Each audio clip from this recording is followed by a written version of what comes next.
शांति प्राप्त करना एक आंतरिक यात्रा है जो हमारे मन और आत्मा को संतुलित करने पर आधारित है। जीवन की चुनौतियां और संघर्ष हमें अक्सर अशांत कर देते हैं, लेकिन श्री कृष्ण के उपदेशों और जीवन के विभिन्न सिद्धांतों का पालन करते हुए हम आंतरिक शांति प्राप्त कर सकते हैं। शांति प्राप्त करने के लिए कुछ महत्वपूर्ण बातें हैं जो हमें अपने जीवन में शामिल करनी चाहिए। एक, ध्यान और आत्मनिरीक्षण। ध्यान मेडिटेशन मानसिक शांति प्राप्त करने का सबसे प्रभावी साधन है। जब हम नियमित रूप से ध्यान करते हैं तब हम अपने मन को शांत कर पाते हैं और जीवन की समस्याओं से परे जाकर अपने अंदर के शांति के स्रोत से जुड़ पाते हैं। ध्यान हमें अपने विचारों को नियंत्रित करने और आंतरिक शांति का अनुभव करने में मदद करता है। आत्मनिरीक्षण से हमें यह समझने में मदद मिलती है कि हमारे मन में क्या चल रहा है और कैसे हम नकारात्मक भावनाओं और विचारों को दूर कर सकते हैं। 2. कर्मयोग निस्वार्थ कर्म। श्री कृष्ण ने गीता में निस्वार्थ कर्म का सिद्धांत बताया है। निस्वार्थ कर्म यानी बिना किसी फल की अपेक्षा के काम करना। जब हम किसी कार्य को निस्वार्थ भाव से करते हैं तब हम उसमें पूरी तरह से डूब जाते हैं और हमारे मन में किसी प्रकार की चिंता या असंतोष नहीं रहता। यह निस्वार्थ भाव हमें आंतरिक संतोष देता है और हमें मानसिक शांति प्रदान करता है। 3. स्वीकृति और समता। जीवन में जो कुछ भी हमारे साथ होता है उसे स्वीकार करना सीखें। स्वीकृति का मतलब है हर परिस्थिति को उसी रूप में स्वीकार करना जैसी वह है। जब हम किसी परिस्थिति से लड़ने के बजाय उसे स्वीकार कर लेते हैं तब हम मानसिक रूप से अधिक शांत हो जाते हैं। इसके साथ ही समता यानी सुख दुख, लाभ हानि, जय पराजय जैसी स्थितियों में समान दृष्टि रखना शांति प्राप्ति के लिए अत्यंत महत्वपूर्ण है। श्री कृष्ण ने भी समता को योग कहा है। समत्व योग उच्यते। 4. अहंकार का त्याग। अहंकार हमारे शांति को छीन लेता है। जब हम अपने अहंकार को त्याग देते हैं तब हम दूसरों के प्रति अधिक सहिष्णु और दयालु बनते हैं। अहंकार का त्याग हमें मानसिक शांति की ओर ले जाता है, क्योंकि हम दूसरों से किसी प्रकार की अपेक्षाएं नहीं रखते और हर परिस्थिति को सहजता से स्वीकार करते हैं। 5. मौजूदगी में जीना। Present moment. अक्सर हम या तो अतीत की चिंताओं में खोए रहते हैं या भविष्य की योजनाओं में उलझे रहते हैं। इससे हमारा वर्तमान क्षण खो जाता है और हम तनाव का अनुभव करते हैं। शांति प्राप्त करने के लिए यह जरूरी है कि हम वर्तमान क्षण में जीना सीखें। श्री कृष्ण ने भी अर्जुन से कहा कि भविष्य की चिंता छोड़कर वर्तमान में अपने कर्म पर ध्यान केंद्रित करो। 6. सकारात्मक दृष्टिकोण। जीवन में सकारात्मक दृष्टिकोण अपनाना भी शांति प्राप्त करने का एक महत्वपूर्ण तरीका है।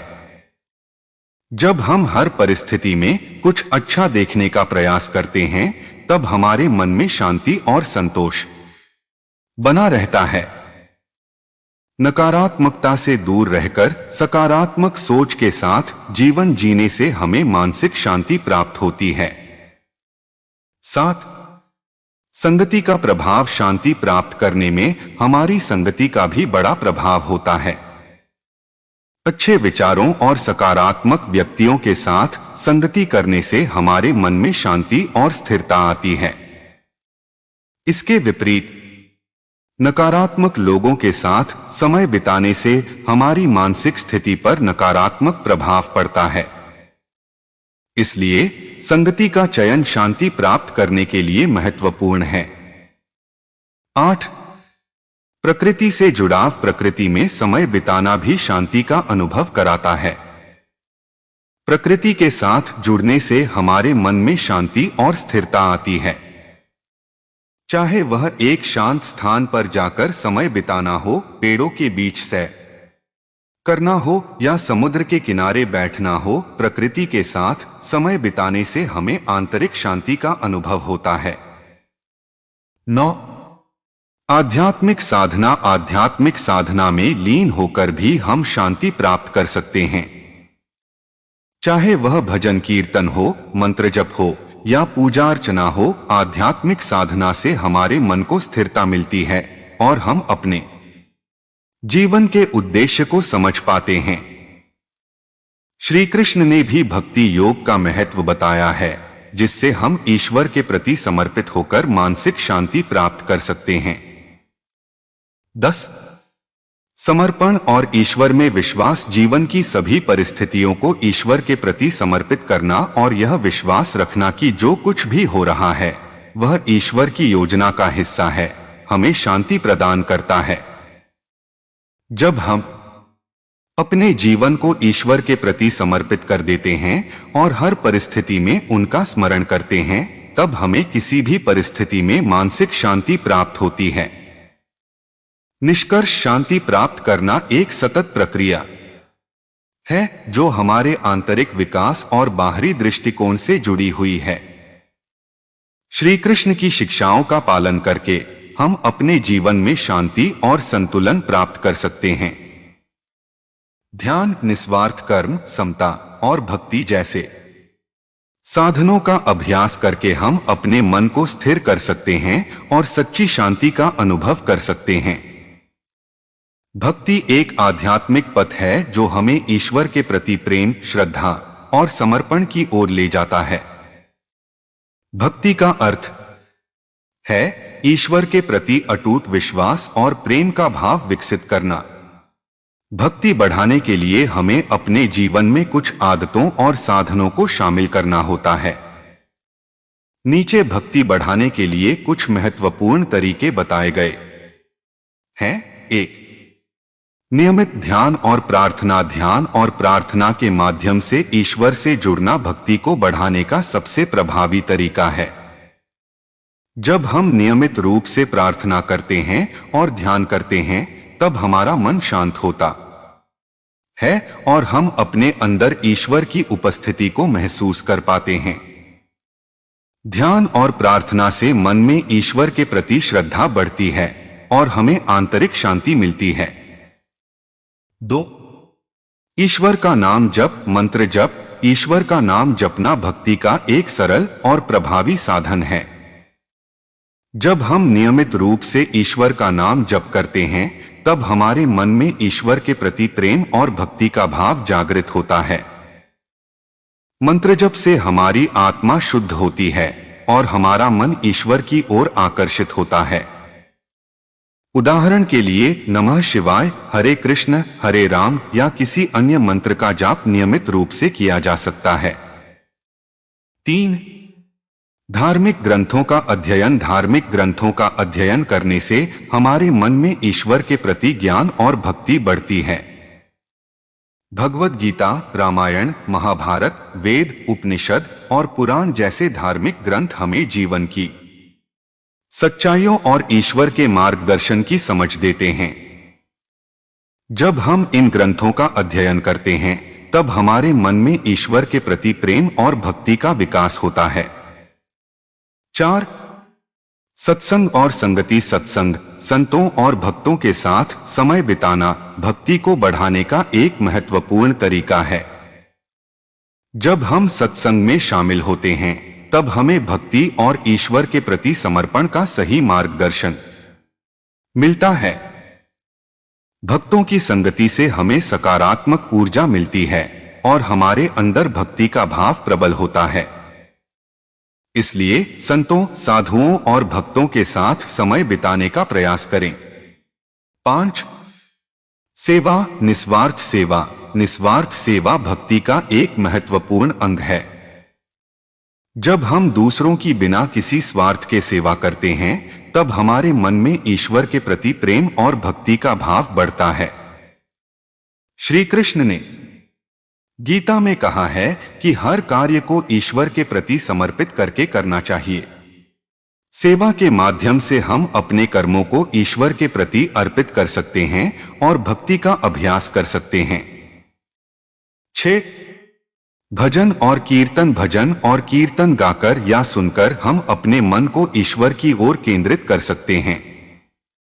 भजन और कीर्तन का नियमित अभ्यास हमारे मन में ईश्वर के प्रति प्रेम और भक्ति को बढ़ाता है। संगीत के माध्यम से ईश्वर की महिमा का गुणगान करना भक्ति का सरल और आनंददायक तरीका है। इसके माध्यम से हम ईश्वर से जुड़ते हैं और उनके प्रति अपनी भावनाओं को व्यक्त कर सकते हैं। 7 ईश्वर में पूर्ण विश्वास भक्ति को बढ़ाने के लिए यह आवश्यक है कि हम ईश्वर में पूर्ण विश्वास रखें। जीवन की हर परिस्थिति में हमें यह मानना चाहिए कि जो कुछ भी हो रहा है वह ईश्वर की इच्छा से हो रहा है। जब हम ईश्वर पर पूर्ण विश्वास रखते हैं और हर परिस्थिति में उन्हें अपना मार्गदर्शक मानते हैं, तब हमारे मन में भक्ति का भाव प्रबल होता है। 8 स्वार्थ और अहंकार का त्याग भक्ति को बढ़ाने के लिए हमें अपने स्वार्थ और अहंकार का त्याग करना होगा। जब तक हम अपने स्वार्थ और अहंकार में उलझे रहते हैं, तब तक हम ईश्वर के प्रति पूर्ण समर्पण नहीं कर पाते। स्वार्थ और अहंकार से मुक्त होकर जब हम अपने जीवन को ईश्वर के प्रति समर्पित करते हैं, तब हमारे अंदर भक्ति का भाव स्वतः ही बढ़ने लगता है। 9 प्रकृति के साथ जुड़ाव प्रकृति में ईश्वर की शक्ति और उपस्थिति का अनुभव करना भी भक्ति को बढ़ाने का एक तरीका है। जब हम प्रकृति की सुंदरता को देखते हैं और उसके साथ समय बिताते हैं, तब हमारे मन में ईश्वर के प्रति आभार और प्रेम का भाव बढ़ता है। पेड़ों, फूलों, नदियों, पहाड़ों आदि में ईश्वर की रचना का अनुभव करके हम उनके प्रति अपनी भक्ति को और अधिक गहरा बना सकते हैं। 10 ईश्वर के प्रति समर्पण भक्ति का सबसे महत्वपूर्ण पहलू है। समर्पण जब हम अपने जीवन के हर पहलू को ईश्वर के प्रति समर्पित कर देते हैं, तब भक्ति अपने आप बढ़ने लगती है। समर्पण का अर्थ है अपने मन, वचन और कर्म से ईश्वर की सेवा करना और उन्हें हर परिस्थिति में अपना मार्गदर्शक मानना। निष्कर्ष भक्ति बढ़ाना एक सतत प्रक्रिया है, जिसके लिए धैर्य, अभ्यास और समर्पण की आवश्यकता होती है। नियमित ध्यान, प्रार्थना, सेवा, सत्संग और ईश्वर के प्रति प्रेम और श्रद्धा को बनाए रखने से भक्ति का विकास होता है। जब हम अपने जीवन को ईश्वर के प्रति समर्पित कर देते हैं और उन्हें हर कार्य में शामिल करते हैं, तब भक्ति अपने आप बढ़ने लगती है और हमारे जीवन में शांति और संतोष का अनुभव होता है। सच्ची भक्ति के लक्षणों को पहचानना कठिन हो सकता है, क्योंकि यह एक आंतरिक अनुभव है जो व्यक्ति के हृदय और मन की गहराई में स्थित होता है। फिर भी भक्ति के कुछ प्रमुख लक्षण ऐसे हैं जो एक भक्त के व्यवहार, विचार और जीवन के दृष्टिकोण में स्पष्ट रूप से दिखाई देते हैं। यहां सच्ची भक्ति के कुछ लक्षण बताए गए हैं। 1 ईश्वर के प्रति पूर्ण समर्पण सच्ची भक्ति का सबसे प्रमुख लक्षण है। ईश्वर के प्रति पूर्ण समर्पण। एक सच्चा भक्त अपने जीवन को पूरी तरह से ईश्वर के हाथों में सौंप देता है और हर कार्य को ईश्वर की इच्छा समझकर करता है। उसके जीवन में ईश्वर ही सर्वोच्च स्थान रखते हैं और वह हर स्थिति में ईश्वर पर विश्वास करता है। 2 निस्वार्थ प्रेम सच्ची भक्ति निस्वार्थ प्रेम पर आधारित होती है। भक्त बिना किसी अपेक्षा के ईश्वर से प्रेम करता है। उसका प्रेम स्वार्थ से रहित होता है और वह केवल ईश्वर की कृपा और उनके साथ संबंध बनाए रखने की इच्छा रखता है। सच्चे भक्त का प्रेम केवल अपने लिए नहीं, बल्कि सभी जीवों के लिए होता है, क्योंकि वह ईश्वर को सभी में देखता है। 3 धैर्य और सहनशीलता सच्ची भक्ति का एक और महत्वपूर्ण लक्षण है। धैर्य और सहनशीलता सच्चा भक्त कठिन से कठिन परिस्थितियों में भी धैर्य बनाए रखता है और ईश्वर पर विश्वास नहीं खोता। वह जानता है कि हर परिस्थिति ईश्वर की इच्छा से हो रही है और उसमें भी कोई न कोई अच्छाई छिपी है। इसलिए वह हर स्थिति को सहनशीलता से स्वीकार करता है। 4. आध्यात्मिक संतोष। सच्चे भक्त के जीवन में आत्मिक संतोष होता है। वह बाहरी दुनिया के सुखों और वस्त्रों में उलझने के बजाय आंतरिक शांति और संतोष का अनुभव करता है। सच्चा भक्त ईश्वर के प्रति अपनी भक्ति से संतुष्ट होता है और किसी भी प्रकार की भौतिक इच्छाओं में उलझता नहीं है। 5. सद्गुणों का विकास। सच्ची भक्ति से व्यक्ति के भीतर सद्गुणों का विकास होता है। हिंसा, सत्य, दया, करुणा और क्षमा जैसे गुण सच्चे भक्त के जीवन का हिस्सा बन जाते हैं।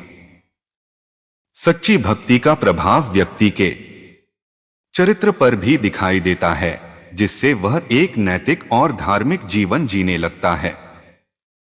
6. स्वार्थ और अहंकार का त्याग। सच्चे भक्त के जीवन में स्वार्थ और अहंकार के लिए कोई स्थान नहीं होता। वह अपने हर कार्य को निस्वार्थ भाव से करता है और उसका उद्देश्य केवल ईश्वर की प्रसन्नता होती है।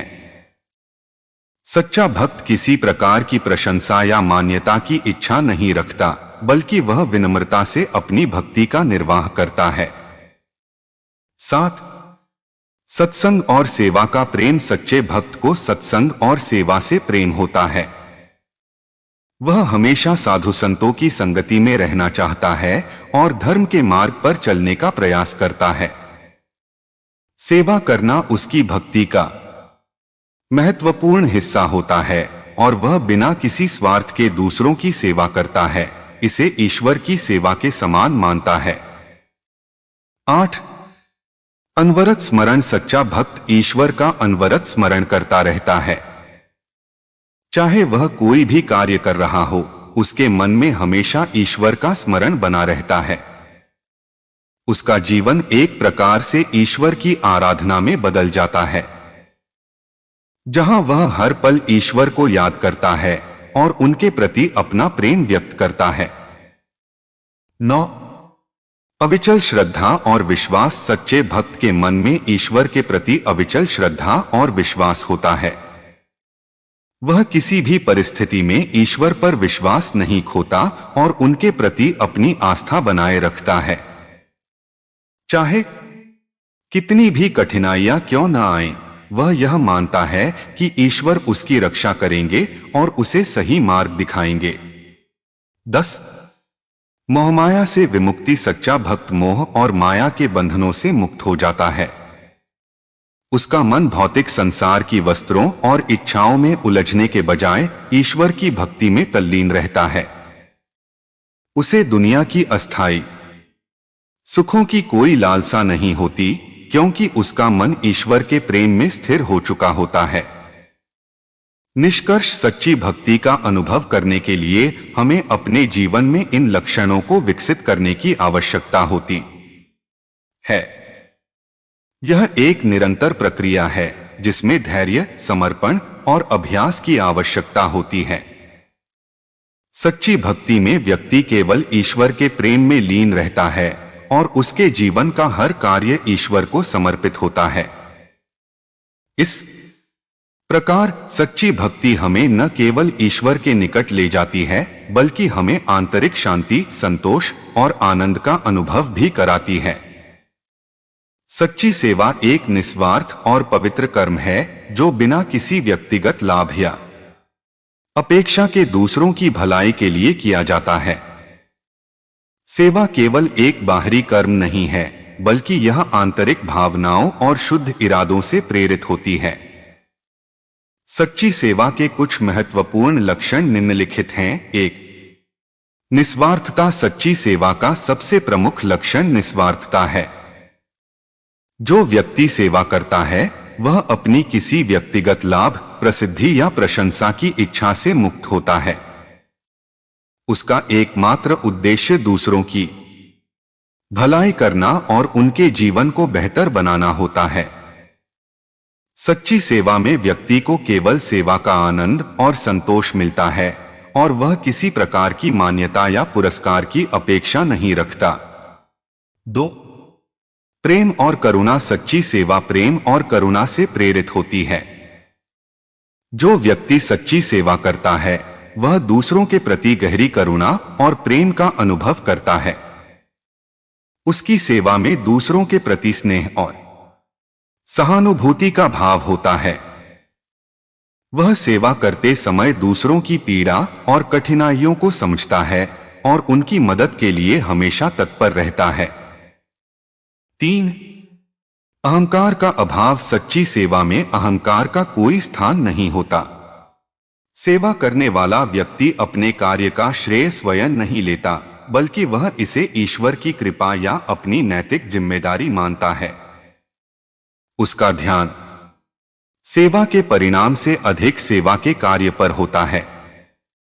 सच्चे सेवक के मन में किसी भी प्रकार का अहंकार नहीं होता और वह विनम्रता से अपनी सेवा करता है। 4. धैर्य और सहनशीलता। सेवा करते समय धैर्य और सहनशीलता का गुण भी अत्यंत महत्वपूर्ण होता है। सच्चा सेवक कठिन परिस्थितियों में भी धैर्य बनाए रखता है और बिना किसी शिकायत के अपनी सेवा जारी रखता है। वह जानता है कि सेवा का मार्ग हमेशा आसान नहीं होता, लेकिन फिर भी वह सहनशीलता के साथ अपनी जिम्मेदारी निभाता है। 5. समर्पण और प्रतिबद्धता। सच्ची सेवा में समर्पण और प्रतिबद्धता का भाव होता है। सेवक अपनी सेवा को एक पवित्र कर्तव्य मानता है और उसे पूरी निष्ठा और प्रतिबद्धता के साथ करता है। वह अपनी सेवा को किसी भी प्रकार की बाधा से प्रभावित नहीं होने देता और उसे पूरी ईमानदारी के साथ अंजाम देता है। उसके लिए सेवा एक जीवन का उद्देश्य बन जाती है और वह इसे पूरे मन से निभाता है। 6. गोपनीयता और विनम्रता। सच्ची सेवा करने वाला व्यक्ति अपनी सेवा को गोपनीयता और विनम्रता के साथ करता है। वह अपने सेवा कार्यों का प्रचार प्रसार नहीं करता, बल्कि उसे चुपचाप और विनम्रता से अंजाम देता है। उसका उद्देश्य केवल सेवा करना होता है, न कि उसके बदले में किसी प्रकार की मान्यता प्राप्त करना। गोपनीयता से सेवा करने में व्यक्ति की विनम्रता और ईमानदारी दिखाई देती है। 7. समानता का भाव। सच्ची सेवा में व्यक्ति सभी के प्रति समानता का भाव रखता है। वह बिना किसी भेदभाव के हर व्यक्ति की सेवा करता है, चाहे वह किसी भी जाति, धर्म, वर्ग या समुदाय का हो। सच्चा सेवक सभी को समान दृष्टि से देखता है और उनकी सेवा करने में कोई भेदभाव नहीं करता।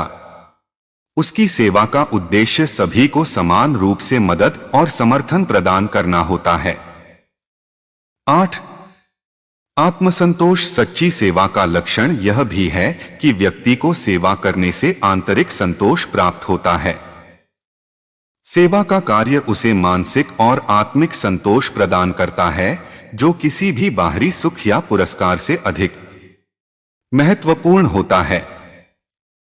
सच्चे सेवक को सेवा से ही आनंद मिलता है और वह इसे अपने जीवन का सबसे बड़ा पुरस्कार मानता है। 9. ईश्वर के प्रति समर्पण। सच्ची सेवा को ईश्वर के प्रति समर्पित माना जाता है। सेवक हर सेवा कार्य को ईश्वर की सेवा के रूप में देखता है और उसे अपने कर्म का फल मानता है। सच्ची सेवा में व्यक्ति अपने हर कर्म को ईश्वर को अर्पित करता है और इसे आध्यात्मिक विकास का साधन मानता है। इस प्रकार सेवा करते हुए वह अपने आध्यात्मिक मार्ग पर आगे बढ़ता है। 10. निरंतरता। सच्ची सेवा में निरंतरता का भी लक्षण होता है। सेवक सेवा को केवल एक बार का कार्य नहीं मानता, बल्कि वह इसे अपने जीवन का एक नियमित हिस्सा बना लेता है। उसकी सेवा समय, परिस्थिति और स्थान की परवाह किए बिना जारी रहती है। उसकी सेवा में निरंतरता और स्थिरता होती है और वह इसे अपनी नैतिक जिम्मेदारी मानकर निभाता है। निष्कर्ष, सच्ची सेवा का अर्थ केवल बाहरी कार्यों से नहीं है, बल्कि यह एक आंतरिक दृष्टिकोण और निस्वार्थ भावनाओं पर आधारित होती है। सच्ची सेवा में निस्वार्थता, प्रेम, करुणा, विनम्रता और धैर्य जैसे गुण होते हैं। जब व्यक्ति सच्ची सेवा करता है तो वह अपने अहंकार और स्वार्थ से ऊपर उठकर दूसरों के कल्याण के लिए कार्य करता है। इस प्रकार की सेवा न केवल दूसरों को लाभ पहुंचाती है, बल्कि सेवक के जीवन में भी शांति, संतोष और आध्यात्मिक प्रगति लाती है।